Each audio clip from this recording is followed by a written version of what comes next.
Então, essa é a introdução que eu gostaria de fazer.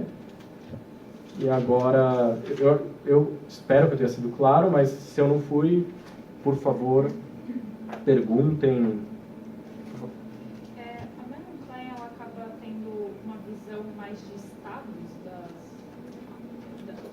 neurose, da psicose, da depressão? Posso dizer de estado? Excelente pergunta. O Freud, vocês devem ter visto isso, ele falava em fase oral, fase anal, fase fálica. De certa forma, havia uma ideia desenvolvimentista, assim, como se você tivesse que ir passando por esses estágios, né, do desenvolvimento, e que essa ideia foi criticada pelo Lacan e foi pensada pela Melanie Klein de uma maneira muito diferente também. A Melanie Klein, ela vai propor o termo posições, né? Ela vai falar na posição esquizoparanoide e na posição depressiva. Por que posições? Porque posições comportam uma ideia de oscilação, rompe com uma ideia de um desenvolvimento, né, regradinho, assim, então primeiro tem a fase tal, depois tem a fase tal. Ela quis, a Melanie Klein deu muita ênfase para esse funcionamento oscilatório da mente, como existe uma coisa dinâmica, né, um funcionamento absolutamente dinâmico, em que um paciente neurótico ele pode entrar num estado de desorganização e de repente você vê ali um núcleo psicótico, só que em outros momentos ele faz uma atuação que você pensa, não, mas isso é uma atuação perversa. Quer dizer, de certa forma, comporta essa noção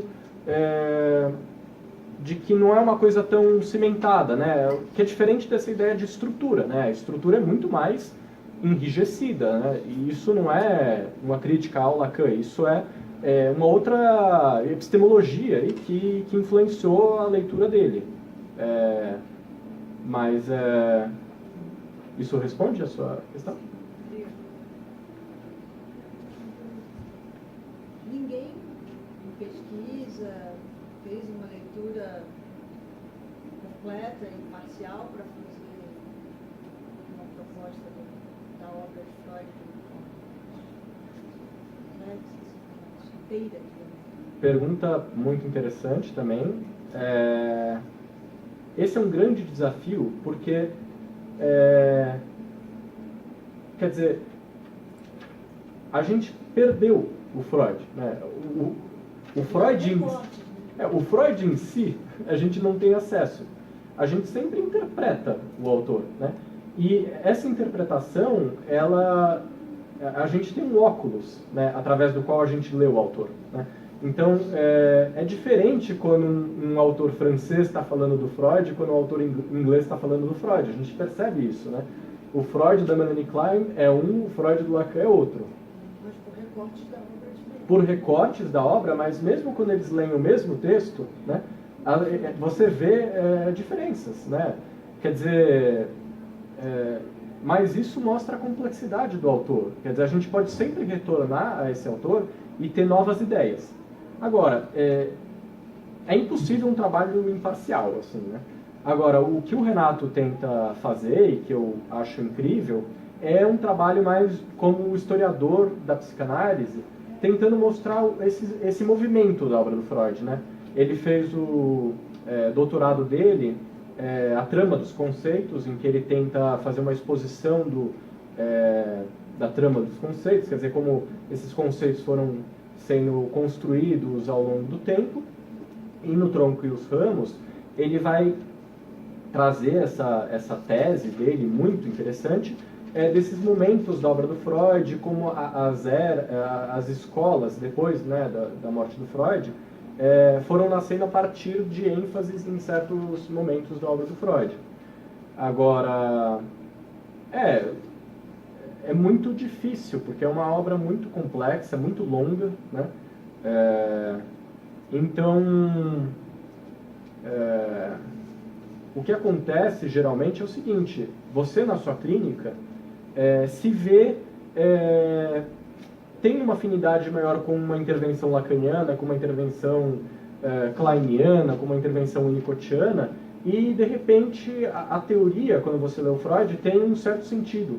Só que quando você conversa com uma pessoa que tem uma outra experiência na clínica, que trabalha de outra maneira, ele vai ler também o Freud de uma maneira muito diferente.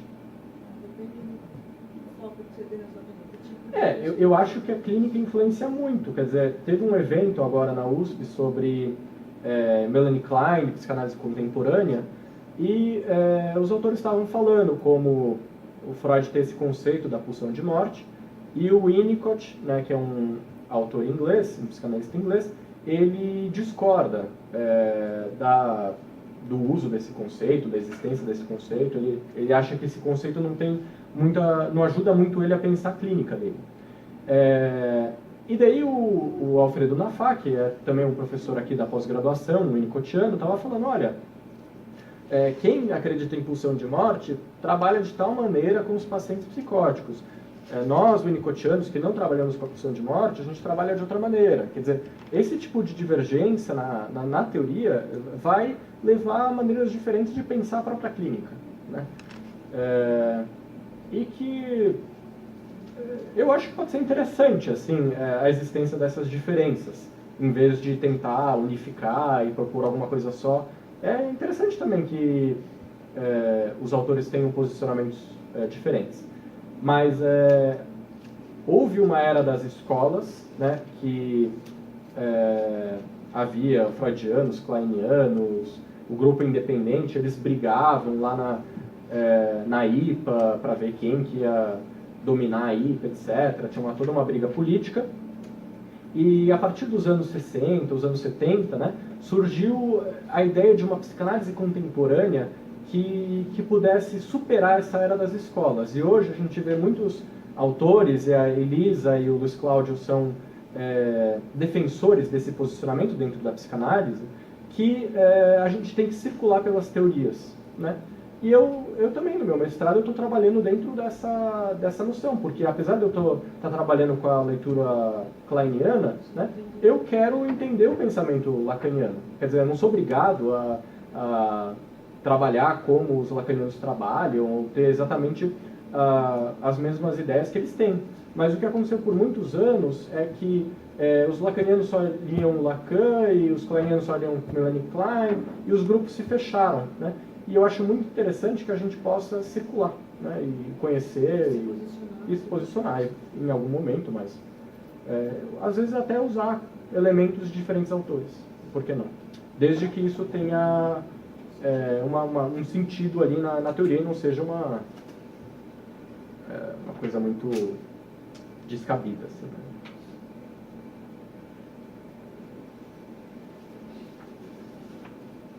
Bem, vocês podem me perguntar tanto do que eu falei, vocês podem me perguntar conceitos da psicanálise ou qualquer outra coisa que vocês quiserem. Eu quero saber o que você faz como pesquisa para esse trabalho seu. Eu vi perfeitamente, achei ótimo a sua explicação. Conceitual muito bom. Como é que você busca isso aí? Como é que você sistematiza essas leituras todas que você faz?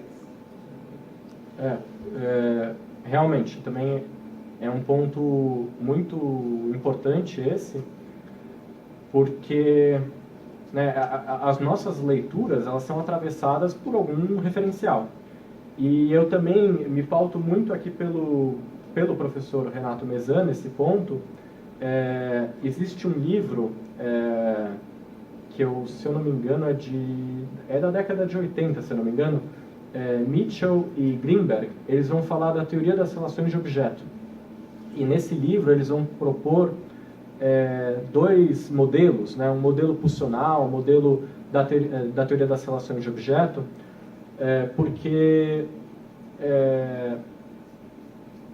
essa foi uma tentativa deles tentarem entender por que existem essas divergências dentro da psicanálise, né? E para eles, a origem de muitas dessas divergências, né, é a existência desses dois modelos, né?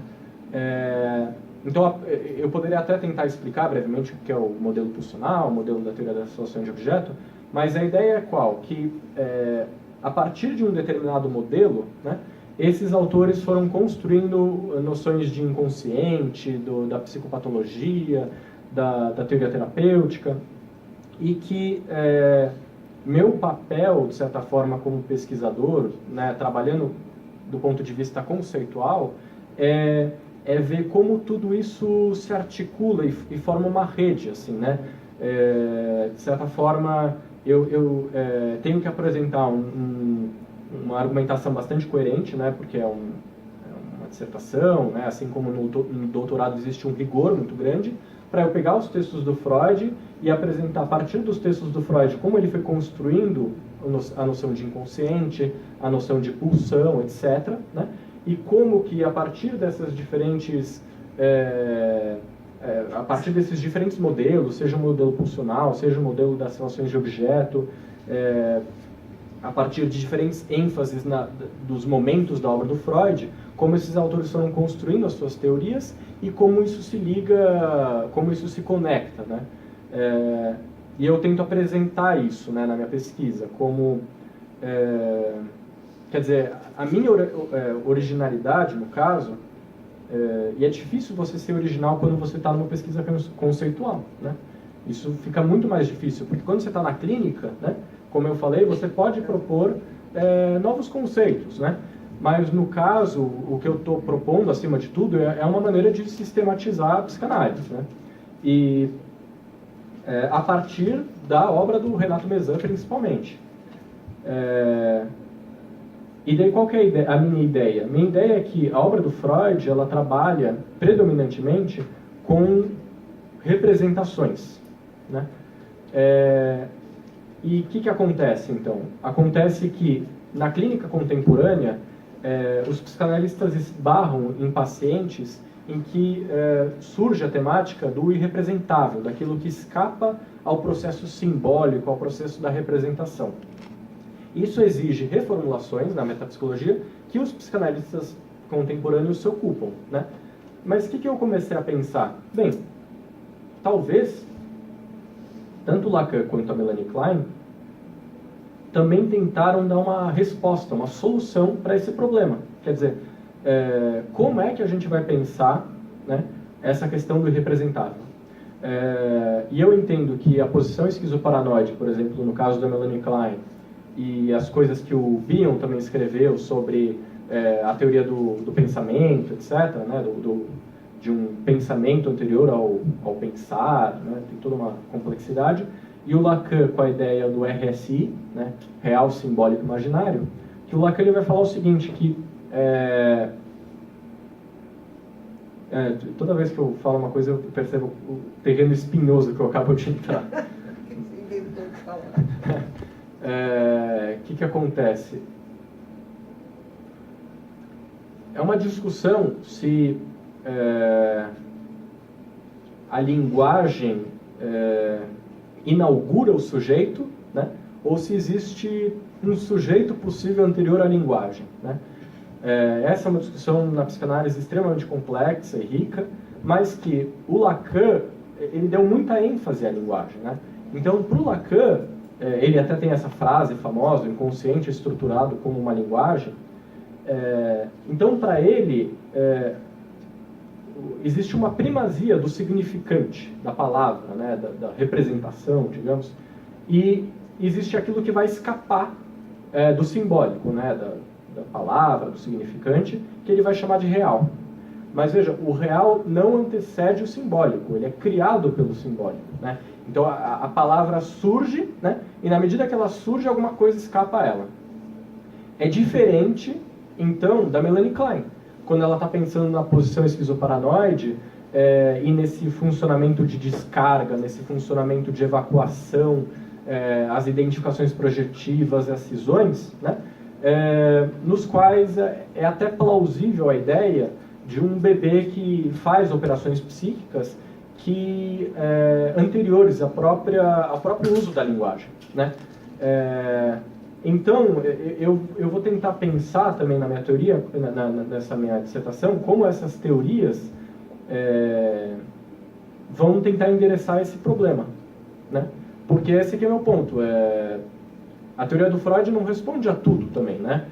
alguma inovação esses autores tiveram que fazer. E é nessa medida que eles vão descolando da obra do Freud. Na medida que eles tinham que responder a certos problemas que iam esbarrando na sua clínica e a limitações que eles encontraram na obra do Freud. A obra do Freud, ela é muito boa para o tratamento dos pacientes neuróticos. Mas o Freud, com aquela distinção que eu falei para vocês, das neuroses de transferência e as neuroses narcísicas, né, ele tinha um certo ceticismo assim, sobre a possibilidade de tratar pacientes psicóticos. Né? Mas a psicanálise hoje, ela não se furta ao compromisso de tratar pacientes psicóticos. Mas por quê?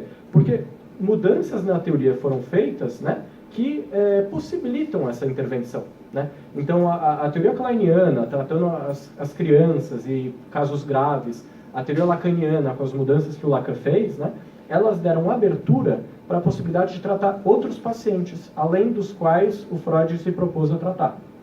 Agora, tudo isso exige isso tudo eu estou falando em termos teóricos, né? Mas daí o pesquisador que está fazendo uma pesquisa conceitual, ele tem que ter muita preocupação com esse rigor, né? Para não fazer uma leitura enviesada demais, né? Mas é sempre enviesada. Mas para tentar mostrar para o leitor, né, como que essa teoria se conecta, né, ao resto, né? Porque esse aqui é o ponto. Você não pode entender as coisas isoladamente, né? A gente separa geralmente as coisas por razões didáticas, mas quando vocês vão evoluindo a compreensão de psicanálise, né, vocês vão vendo como os conceitos se articulam, né, e como não dá para pensar uma coisa sem a outra. Então, tentando responder, assim, não sei se... Você já em que ponto que você está no seu trabalho? Eu comecei o mestrado no começo do ano. Eu escrevi meu projeto até o final até junho eu já tinha um projeto pronto, e daí eu e a Elisa, a gente trabalhou num artigo sobre o homem dos ratos, que é um caso do Freud, de neurose obsessiva, e eu estou propondo uma leitura kleiniana assim, do homem dos ratos, mas eu faço articulações com a teoria lacaniana. E a gente está fazendo as correções para ir publicar o artigo. Mas eu comecei, de certa forma, pelo final da dissertação, porque eu queria fazer uma discussão teórica no começo, e como eu não ia trabalhar com caso clínico, mas trabalhar com caso clínico, né? Que seja do Freud. Então, eu trabalhei com um caso clínico do Freud para tentar demonstrar a discussão teórica que eu estou fazendo, né? Quer dizer, onde que entra a teoria freudiana no Homem dos Ratos, mas como que a gente pode reler a partir dos óculos da Melanie Klein, os óculos do Lacan, e como a gente pode tentar articular os três, né? Por que não?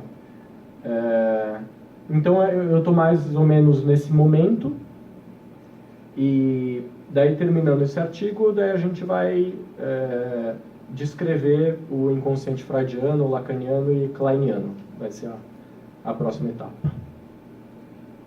Você diria que uma pesquisa, que a gente possa falar de um método psicanalítico de produzir um conhecimento desse tipo, um método psicanalítico? Ou é sempre uma leitura, são leituras de conceitos e de casos psicanalíticos?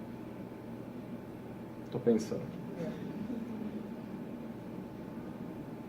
Porque a gente tem, né, os próprios autores, a psicanálise, a pesquisa sobre a psicanálise, de psicanálise, com a psicanálise, e o método psicanalítico é o que, então, nessa maneira de trabalhar? Você tem que trabalhar com os conceitos, são claramente, né, porque você foi super claro. Você pode trabalhar, por exemplo, ou com um caso clínico, ou então um caso clínico do Freud, como é o caso que você está citando. Agora, a maneira, você diria que existe uma... É que esbarra em muitas controvérsias, todas essas tentativas de dar uma resposta muito... como eu disse, são assuntos muito polêmicos, né, tem muitas controvérsias, então, por exemplo, eu trouxe um artigo aqui que eu gosto muito, do Luiz Cláudio Figueiredo, a especificidade da pesquisa clínica com método psicanalítico na situação analisante. Então esse texto é muito legal, mas é muito, muito complexo. Quer dizer, mas eu acho bem possível que vocês, se vocês tentarem ler esse texto, muitas coisas não vão ficar claras, mas vocês podem revisitar o texto em outros momentos. Oi? A especificidade da pesquisa clínica com o método psicanalítico na situação analisante. É do Luiz Cláudio Figueiredo, foi publicado na revista Trip, se eu não me engano. A Maria Lúcia Violante, eu trouxe um texto que ela escreveu, que está num livro que tem na biblioteca. O livro chama Ciência, Pesquisa, Representação e Realidade em Psicanálise. E nesse texto, que chama Pesquisa em Psicanálise, ela dá um posicionamento um pouco diferente do Luiz Cláudio. Então, só para ler exatamente, ela vai comentar como Laplanche, por exemplo, que foi um psicanalista francês, ele fez uma espécie de pesquisa sobre os textos do Freud, e que ela acha que é um tipo de pesquisa possível, né? A partir de textos, né? E ela fala: em suma, pesquisa em psicanálise efetivada no âmbito da universidade pode ocorrer na clínica, pode dela decorrer ou pode ocorrer fora da situação analítica, desde que seu objeto de estudo seja passível de ser abordado do ponto de vista da psicanálise. Ainda pode ser uma pesquisa teórica, assim como histórica. Nesses diferentes universos, o que se problematiza são as dimensões que constituem o saber psicanalítico. A teoria sobre a constituição do psiquismo, a metapsicologia, a psicopatologia, o processo analítico, bem como a história das ideias e as interfaces da psicanálise, como a filosofia, a arte, etc. O importante é problematizar o objeto de estudo de tal modo que só a psicanálise possa dar respostas, ou pelo menos que ela seja imprescindível para a efetivação do estudo. Então, eu trouxe porque eu achei que... eu gostei de você ler esse texto, porque nós selecionamos também na nossa apostila dos alunos. Vocês que a gente escolheu. Eu acho que é um texto interessante, porque é um posicionamento que nem sempre eu encontro, né? Eu trouxe diferentes posicionamentos para, por exemplo, né? O Garcia Rosa, que ele é um leitor do Freud muito interessante, brasileiro, ele é carioca, e ele escreveu Pesquisa do Tipo Teórico. E ele vai falar da pesquisa na academia, de tipo teórico. Tem um artigo da Elisa, né? Elisa Sintra, que é minha orientadora, e o Alfredo Nafá, que é outro professor da pós-graduação, A Pesquisa Psicanalítica, a Arte de Lidar com o Paradoxo. Esse que eu comentei da Violante, e o do Luiz Cláudio Figueiredo. Cada um... e sem falar do Renato Mezzani, aqui no Tronco e os Ramos. Quer dizer...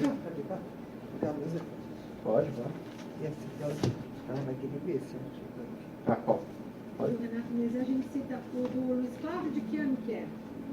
O Luiz Cláudio...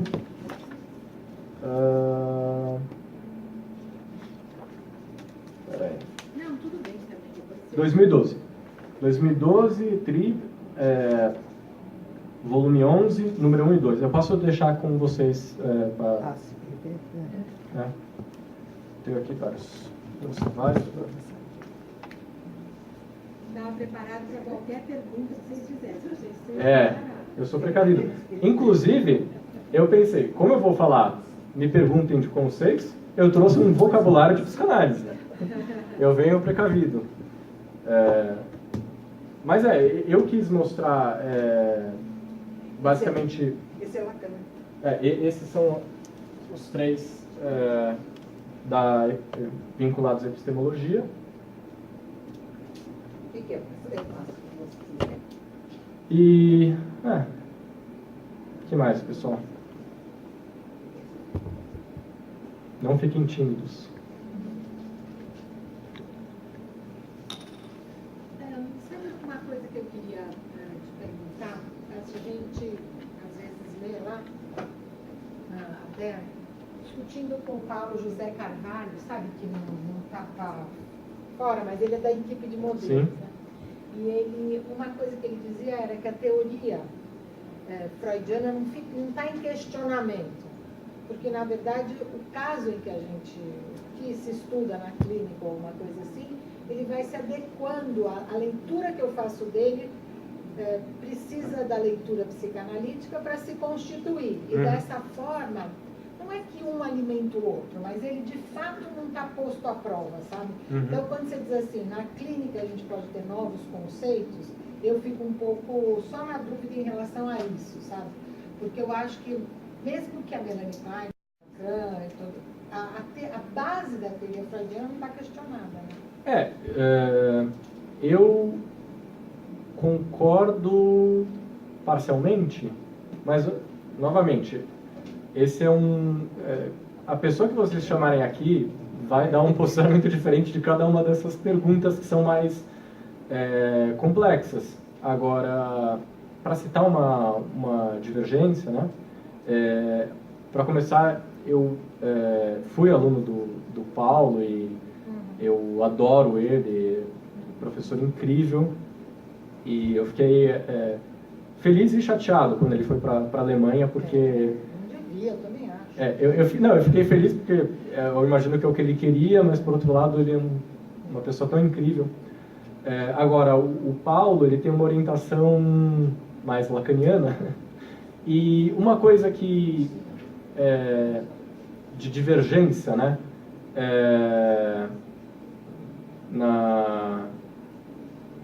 por exemplo, na nosografia, né, para dar um exemplo. O André Green e vários psicanalistas da psicanálise contemporânea falam dos casos borderline, né?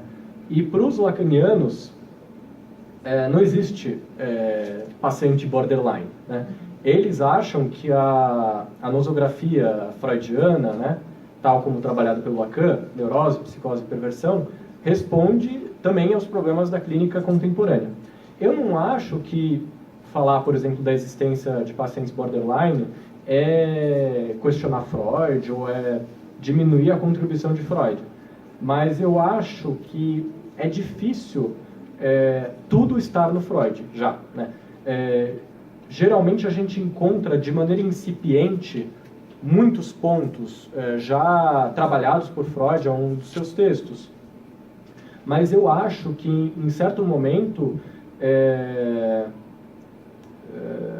nós assassinamos os nossos mentores, assim, né? A gente não é uma réplica do que eles disseram. A gente aponta diferentes pontos de vista, a gente discorda, e eu acho que o Lacan discordou do Freud em vários momentos, a Melanie Klein discordou do Freud, e isso permitiu que eles fundassem escolas, porque senão, o que eu tenho minha discordância com falar que, de certa forma, o Melanie Klein ou Lacan não divergiram, assim, digamos, do Freud, é que não haveria necessidade de ter as diferentes escolas, e a gente também poderia cair na ideia de que uma das escolas é a verdadeira psicanálise e que leu o Freud corretamente e a outra não. E eu acho que isso seria simplificar a situação. Eu acho que, na medida que talvez nem tudo esteja em Freud, em certos momentos a gente precisa discordar dele também. Não que... Eu acho que o Freud é o autor mais incrível, né? Para mim é a base de tudo. Mas eu não sei se eu concordaria 100% com o Paulo, assim, nesse ponto. Mas talvez eu tenda até concordar por ele pelo respeito que eu tenho por ele. Mas... Pois é, que a coisa não tem fim, né? Porque agora você discorda do Paulo, que discordou de Klein, que concordou com o Lacan, que o senhor discordou do Klein, o outro que nem vai discordar de você. Então, é uma teia, assim, né? Eu acho isso que você acha. Eu não sou psicanalista, né? Então, agora, mas o Paulo acha exatamente isso. Ele acha que todos, de alguma forma, ou tem neurose, ou psicose, ou perversão, e que isso, de fato, pode ser explicado, tudo. Eu entendi exatamente todo o seu percurso. Fiquei na dúvida, não consegui anotar quais eram os 4 pontos que eu achei bem bacaninha isso que você contou. Aliás, achei muito didática a sua apresentação. Se você me falar de novo os 4 pontos que você disse que eles discordam, eu queria, sabe? Seria a metapsicologia, a psicopatologia, a teoria do desenvolvimento e a teoria do processo terapêutico. Sabe, só para colocar lenha na fogueira, né? O Paulo fala, nós não vamos discordar do Freud.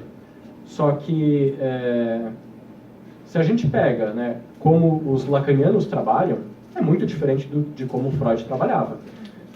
O Freud, ele não usava o corte, ele não usava sessões curtas, né, que era um método que o Lacan tinha de intervenção terapêutica.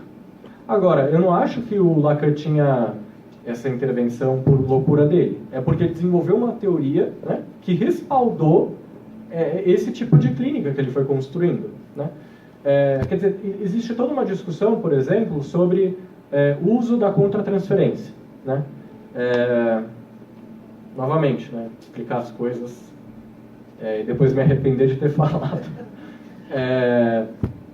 Então, a gente percebe, por exemplo, como um paciente, uma paciente chegam e podem eventualmente se apaixonar pelo analista ou terem raiva do analista, e a gente vai perceber nessa atuação do paciente a repetição, né, essa atualização de vivências, fantasias da infância que a gente chama de transferência, né, e que formam esse vínculo com o analista. Agora, por parte do analista, ele vai também ser tomado por emoções e que necessitam de uma discussão. Quer dizer, até que ponto o analista usa aquilo que surge nele, né? Tal como uma transferência do analista. E aqui a gente precisa fazer uma distinção. Por quê? Digamos que o analista ache... não sei, para dar um exemplo bobo, assim. O analista acha mulheres ruivas super atraentes. E ele chega uma paciente ruiva, né? E ele fica lá apaixonado pela paciente. Bem, existe uma coisa prévia que diz respeito a ele como homem, como pessoa e tudo mais, e que a paciente simplesmente coincide com isso que atrai ele e tudo mais, e ele tem que saber separar as coisas, né? Aquilo que diz respeito a ele e aquilo que diz respeito ao paciente. Agora, existem situações em que o paciente, por exemplo, pode seduzir o analista. Isso pode acontecer. Da mesma maneira que a paciente ou o paciente se apaixonam pelo analista, né? Esse paciente pode buscar o amor do analista. E o analista, sem perceber, pode se ver ali achando que aquele paciente é incrível, é um paciente inteligente, é um paciente sedutor. Quer dizer, e é aí que vão existir controvérsias. Quer dizer, para os kleinianos, a contratransferência, essa pelo menos que nasce de algo que foi provocado pelo paciente, ela pode ser útil, né, na sua intervenção, porque você pode pensar como mostrar para o paciente aquilo que ele está provocando em você, né? Então existe essa discussão sobre a contratransferência. Agora, o Lacan fala que não, você não deve usar a contratransferência. E existem muitos analistas que não acham que você deve usar a contratransferência. O Freud em si nunca endossou o uso da contratransferência. Quer dizer, os analistas vão discordar um dos outros e vão produzir teorias próprias e vão pensar a clínica de maneiras diferentes. E eu acho que isso o conhecimento ele tem que progredir, né?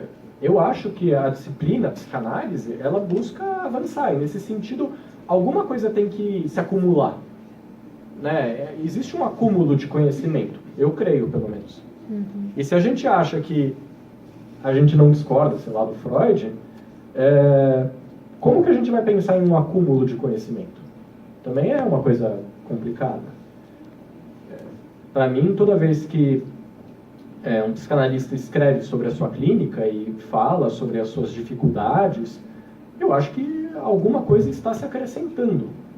E isso é uma coisa que eu acho incrível na psicanálise, porque na psicanálise a gente trabalha, geralmente, com casos que não deram certo. A gente não fica tentando provar, assim, como a psicanálise é eficiente, eficaz e tudo mais. O Freud, o caso Dora, ele conta exatamente o que deu errado no caso Dora. O Homem dos Ratos até deu certo, mas o Homem dos Lobos já existem muitas controvérsias sobre o sucesso que a intervenção do Freud teve. Quer dizer, não é tentar provar que a psicanálise funciona, que ela é eficaz e tudo mais, mas é a partir dessas dificuldades, quer dizer, que mudanças que a gente pode fazer para conseguir receber esse paciente. Então, eu estou com um paciente psicótico, atendo ele vai embora, ele surta e tudo mais, quer dizer, o que eu posso fazer de diferente, né, para dar conta desse paciente?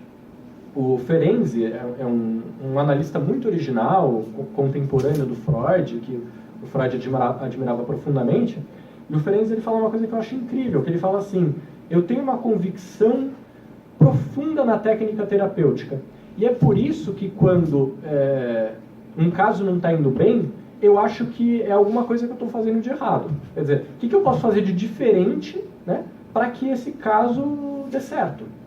Porque, senão você pode cair sempre na noção de que a teoria é suficiente, né? E ela nunca basta. E é sempre necessário reformulações, releituras, críticas e avanços, por que não? Uma coisa que eu tenho muito cuidado com a medicina é o que você vai considerar dar certo. Se vai dar certo para você diretamente ou dar certo para o paciente. Porque Claro. muitas vezes a medicina você vê isso. Tem uma cirurgia que de repente vai trazer uma alteração na vida daquele paciente. Mas para ele, esse cenário já é muito melhor do que o de antes. E o cara pode falar, o meu objetivo na cirurgia não era ter trazido essa alteração. Mas para o cara foi bom, deu certo. Então você tem que ver também se o paciente ali, com aquela intervenção, teve alguma melhora ou encarou as coisas de uma forma diferente, de forma positiva para ele, mesmo que você tenha tido outro objetivo. Não, essa... Você pode estar querendo viajar levar o paciente para um lado, achando que esse era Isso. legal para ele, e ele pode achar que é outro. Exatamente. E esse é um problema ético, né? E que é muito desafiador também falar da ética, da psicanálise, porque isso nos leva... Eu posso ir, desculpa. Claro. Obrigada, viu? Mas obrigada mesmo. Isso leva a essas dificuldades de pensar, por exemplo, o que é cura para a psicanálise. Não é nada fácil tentar responder essas questões, porque, como eu tentei demonstrar, a psicanálise não busca deixar o sujeito normal, né? Ela respeita o desejo do sujeito, né? E ela busca... ela não busca eliminar o sintoma, né? Muitas vezes o analista ele se vê em situações muito difíceis, porque o sujeito pode ter um sintoma que agride a si mesmo, né? Uma coisa autodestrutiva, e que nesses momentos muitas vezes acontece de terem divergências entre a psicanálise e a psiquiatria, né? Delas fazerem intervenções muito diferentes. Eu lembro de ter escutado já na graduação, por exemplo, eu nem lembro a situação direito, eu lembro que era um paciente psicótico que estava em surto, e uma enfermeira foi lá e começou a conversar com o paciente e fazer questões sobre o delírio do paciente, e alguém comentou, não, mas isso é uma coisa ruim, porque você vai aumentando o delírio da pessoa, você vai dando força para o delírio da pessoa, né? E para a psicanálise, o tratamento do paciente psicótico é muito atravessado por permitir a construção de um delírio, né? Porque para a psicanálise o delírio é uma tentativa de cura, como o sintoma é uma tentativa de cura. Então, o paciente que está muito desorganizado, né, o delírio, esse enredo delirante, muitas vezes dá uma organização para ele. Então, se você tenta tirar o delírio dele, ele pode surtar. Quer dizer, e isso seria bom para ele? Quer dizer, nesse sentido, a gente não vai impor uma noção de felicidade, uma noção de normalidade, o que é muito difícil em termos éticos pensar, então, na nossa intervenção, porque a gente não vai impor ao sujeito nossa visão de como ele deve ser, etc.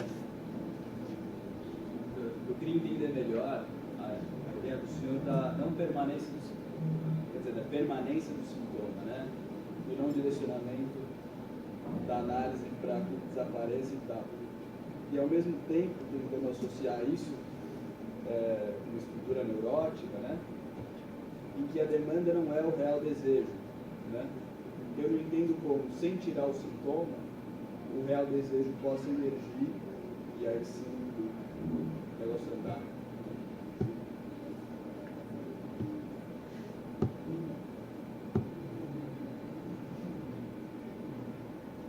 Então, uma coisa que às vezes acontece, um paciente é encaminhado para a gente por causa de um sintoma psicossomático, né? A pessoa tem, sei lá, gastrite há muitos anos, ela vai no médico e o médico pensa, não, isso é uma questão emocional, vou encaminhar para um psicanalista. Então ele encaminha esse paciente para o psicanalista. E o paciente chega e fala assim, eu tenho gastrite. E aí, o que você faz? Né?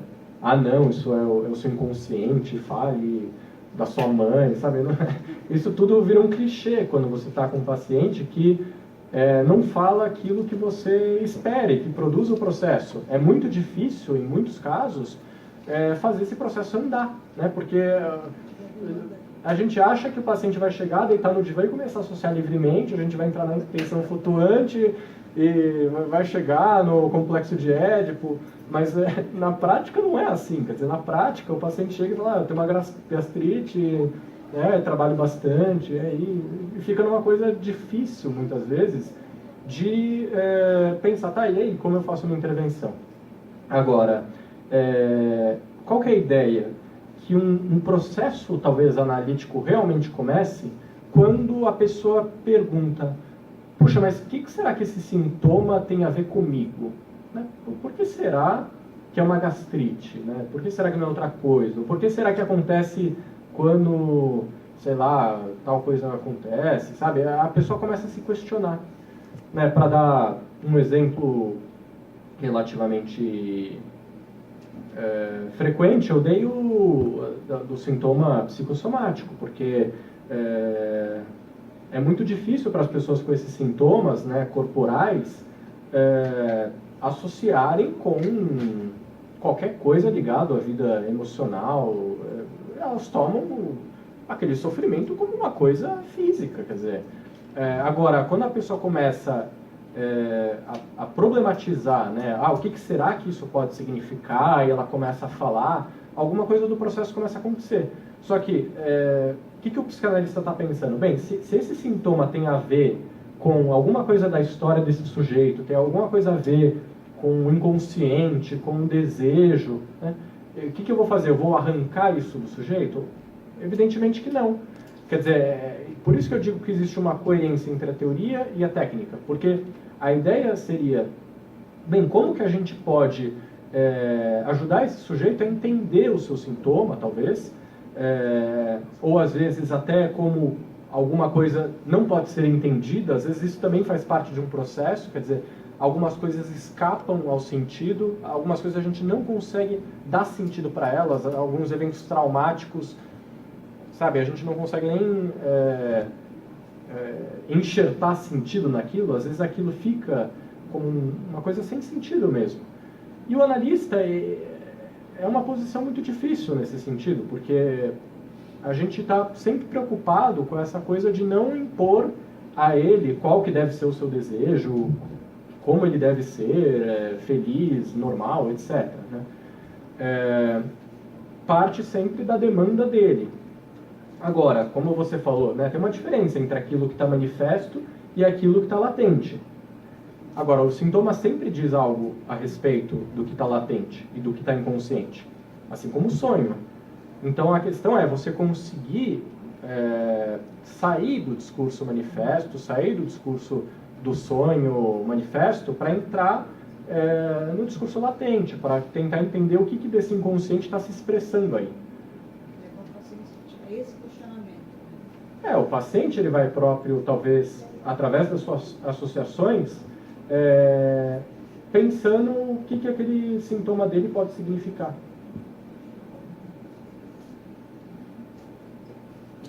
E no caso, o senhor falou da contratransferência, né? O senhor não acha que se o desejo do analista não vem da demanda do gozo, mas sim de um desejo que a gente não entende muito bem, que se faz em análise, o senhor não acha difícil um processo desse, como o senhor falou da ruiva? Para mim, se o analista está ali, o desejo de analista pleno dele, eu acho difícil ele cair numa esparrela dessa. Eu notei que você usou o termo gozo. Você talvez tenha já uma afinidade com a teoria lacaniana, é isso? Eu acho que a gente é muito complexo e a gente nunca se cura do nosso inconsciente, né? Não, claro, falando teoricamente. Achar que, por exemplo, o analista não faz lapso, por exemplo, esse tipo de coisa acontece, e a gente erra, e a gente leva os casos para supervisão.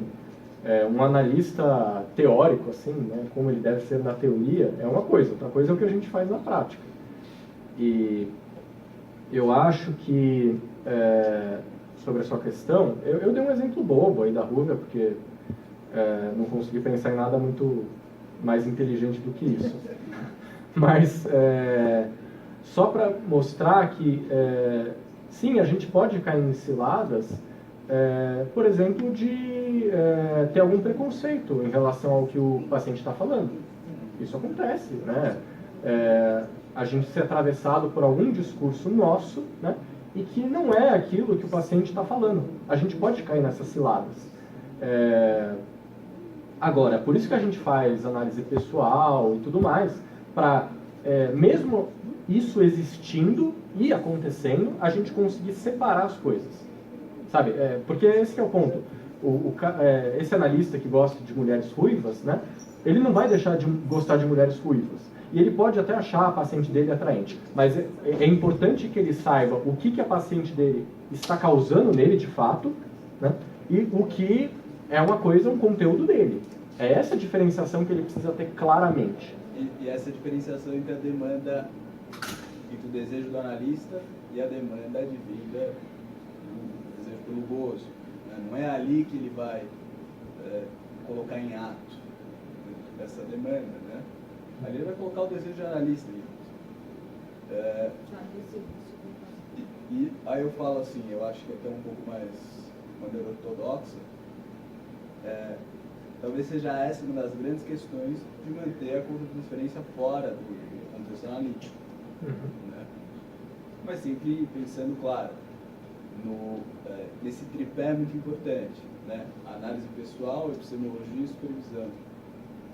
Se não houver análise pessoal para resolver tudo isso, talvez não dê certo o negócio. É que assim, foram décadas de reflexões sobre a questão da contratransferência. É um assunto muito... não é simples, assim. Começa com um artigo da Paula Hyman, em 1950, falando sobre o uso possível da contratransferência, e depois muitos artigos, né, de pós-kleinianos escrevendo sobre o assunto, e depois bionianos. E essa intervenção, né, a partir da contratransferência, ela não é uma atuação, porque precisa distinguir as coisas, né? Tem uma analista, né, que chama Betty Joseph, e ela é dessa linhagem inglesa, e ela fala uma coisa muito interessante, que a contratransferência, ela serve para ser pensada, não atuada. Então, por que isso é relevante? Porque, digamos que o paciente te seduz, né? Nunca você vai atuar essa sedução que o paciente te causou. Agora, uma das maneiras de você evitar a atuação é você estar pensando no efeito que esse analisando está te causando. Quer dizer, é isso que significa possivelmente usar a contratransferência, não é atuar.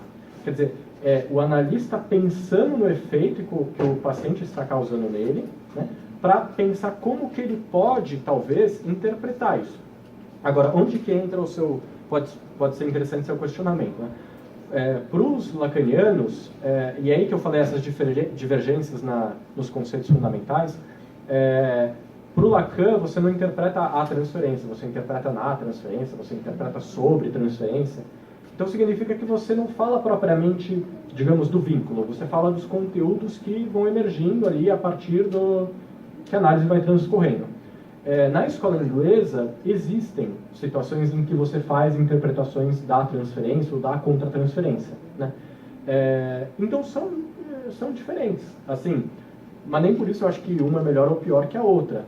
Eu acho que é mais importante entender como que esses autores leram Freud, como que existe uma epistemologia que explica essas diferenças e como que essas diferenças teóricas respaldam diferenças na clínica. Essa coisa do desejo do analista, eu acho que é uma coisa muito importante do Lacan, uma contribuição que ele fez de falar do desejo do analista, que fala dessa posição do analista de objeto do outro, né? Nesse sentido que você não está lá como sujeito, você está lá para receber a transferência, para você receber projeções do outro. Eu acho que são reflexões extremamente relevantes e que não servem apenas aos lacanianos, eles servem para toda a psicanálise, né?